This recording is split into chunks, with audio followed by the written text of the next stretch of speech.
The more you know, the better. So in this video, we're going to go through 5 things that you should know about Necromancy already, but maybe you don't. These are useful pieces of information though, and I guarantee you probably don't know the first one. So let's go.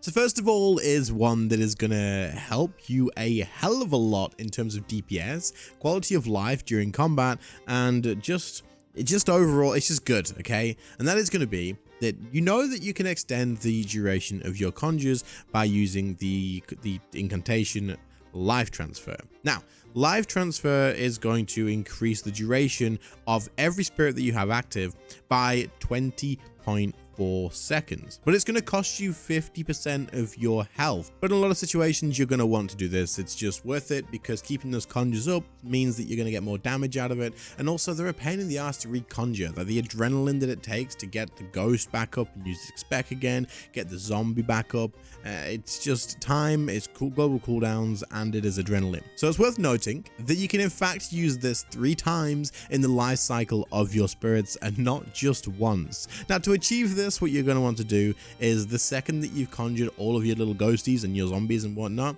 you want to use life transfer straight away. Now, this is going to knock half of your health off before the fight even starts, but it is going to apply that duration to your conjures immediately. You'll notice that their duration bar kind of overlaps with itself a little bit, and you get a bit of extra duration there. This is good. This is great. This shows that it stacks, but this means that this is going to be off cooldown as soon as possible. Now, this means that once it comes off cooldown again, if you cast it immediately, you'll be able to then cast it one more time again to keep extending this. This extends your conjures by a total of 60 seconds, so another minute added to your little ghosties and stuff, which is going to cost you a bit of health. But hey, if you want this to keep going, or if you even want to just take advantage of this before you start a fight, you might as well cast it at the beginning because that time duration is already there, and then you've got the option to use it again afterwards. This is probably one of my favorite ones on this list, which is why I put it first, because noticing this, actually like being able to use this 3 times in a row, is crazy. Like you can keep the things up for a hell of a lot of different fights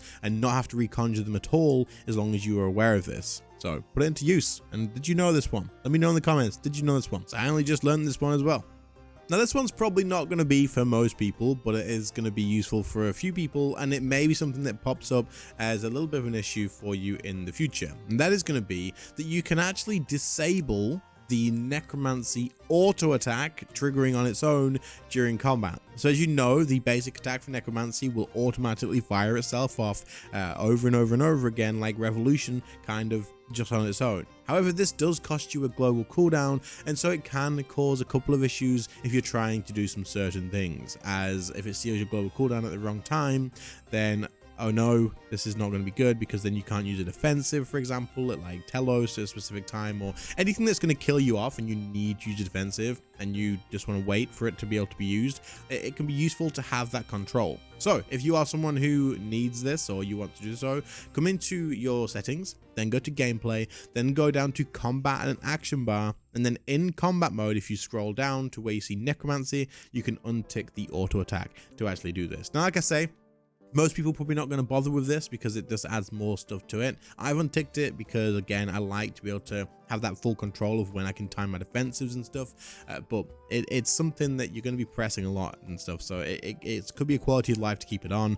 There's no reason not to if you're fine with the defensives and stuff. Don't feel like I'm saying, oh, you should have this, but it's good to know about at least anyway, just in case something pops up.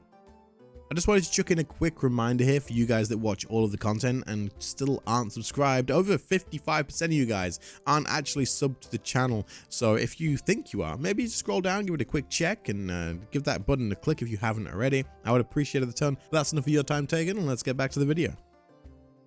Tip number 3, talking about settings. Here's a hell of a lot of ones that you might want to go through and take a look at. Come into your settings in game and go into the skills and experience tab. That's it. Gameplay, skills and experience, and then find Necromancy in here. Now in here in Necromancy, as you can see, there's quite a lot of tick boxes. So have a look through here. In fact, combat and auto attack is also in here as well, so you could also do it this way if you are looking for this to disable like the last tip.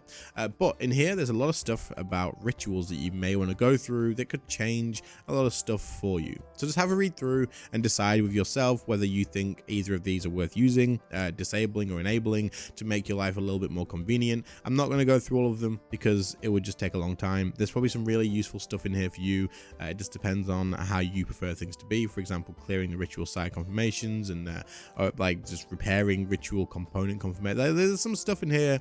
Just take a look at it, have a read through, tick through it. Now, while we're here as well, this applies for like a lot of other skills too, right? Like if you come through here and you go through divination, you can do things in there, farming and fishing and herbal, like there's many different things, right? So just have a look through them. But necromancy is like a whole list for rituals. So take a look if you're doing rituals and make sure you've got all the ones that you want enabled and stuff, and make your life a little bit better. Quality of life stuff, it's good to take advantage of. It's worth noting as well for tip number 4 that the Ice Nihil, which was on old magic style Nihil, is now been converted to Necromancy. So for anybody who doesn't know, the Ice Nihil is now a Necromancy familiar, which will boost your accuracy. So Nihils have always been useful in certain situations, but also if your accuracy is just not anywhere near 100%, this is definitely a familiar you could take advantage of rather than a Ripper Demon or a Reaver or a Hellhound or whatever the hell you're going for, Calgarian Demon. Depending on your situation and depending on your accuracy itself, you may want to take advantage of the Ice Nihil instead.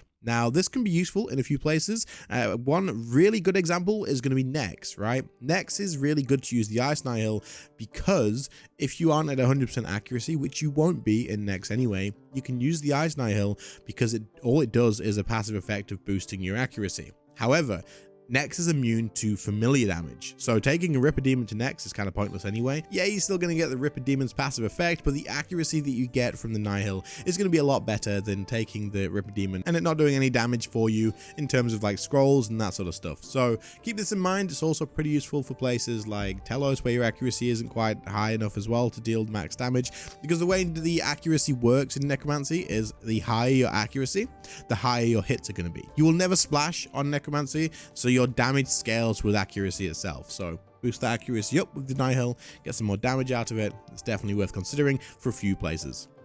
Next up is for you guys that are still working on upgrading your gear, or maybe for the people who have power armor already but don't have your tank gear, or have tank gear but don't have your power gear. This is a really useful time saving tip, and also probably a little bit of GP saving as well. Now, the way this is going to save you GP is because you don't actually have to upgrade every single tier of gear to be able to equip the level 90 eventually. So if you reach level 90 Necromancy and you go to get your task to either get power armor or tank armor, you can actually just take the level 90 task set without taking and completing the previous levels as well. So let's say you got all the way to level 90 in your power gear, but then you decided, hey, you know what? I'd quite like to try out the tank gear and see if it's any good. I want to get that gear set. I want to own it. Am I gonna have to go back and do like all of the tier 50, 60, 70, 80, and then 90 to be able to get that gear? Well, no, you don't. All you have to do is get to level 90, like I said, and then craft the level 90 set to be able to equip it, because you can't just buy it off the Grand Exchange and then equip it. You will have to have crafted it.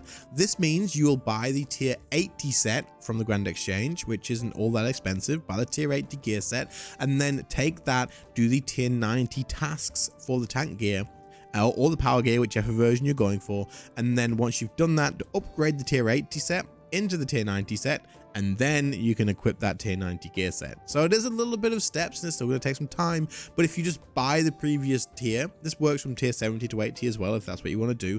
Buy the previous tier, then do the task that you need to do for that, and then craft that previous tier into what you need. It'll save you the time of doing tier like 50, 60, 70, 80, all the way up to 90 for each task that you need to do. You don't need to do all the previous stuff, so save yourself a bit of time and just do the task set that you need, and then buy the gear off the Grand Exchange. It's actually cheaper as well to buy the gear on there than to craft all the other tiers all the way up as well. So save yourself some money too.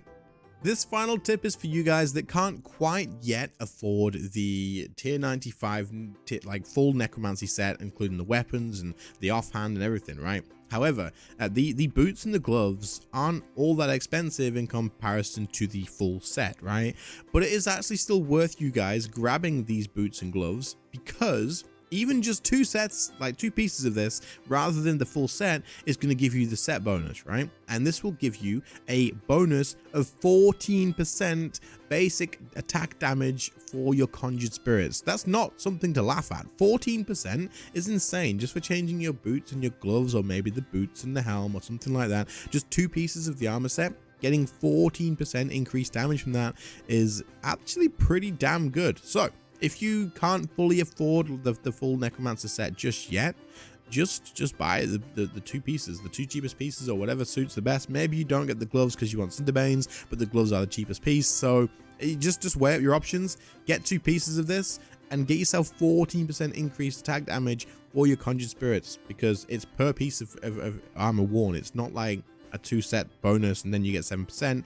It's, you have to have 2 pieces on to get the set bonus, but then per piece of the armor worn you get 7%.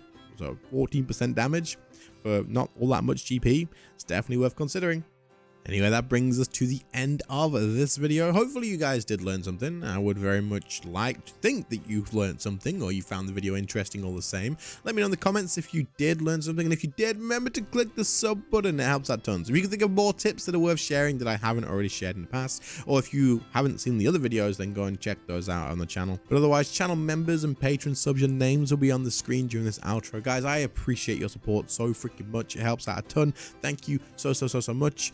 But other than that, I'll catch you all in the next video. See you later, guys. Bye.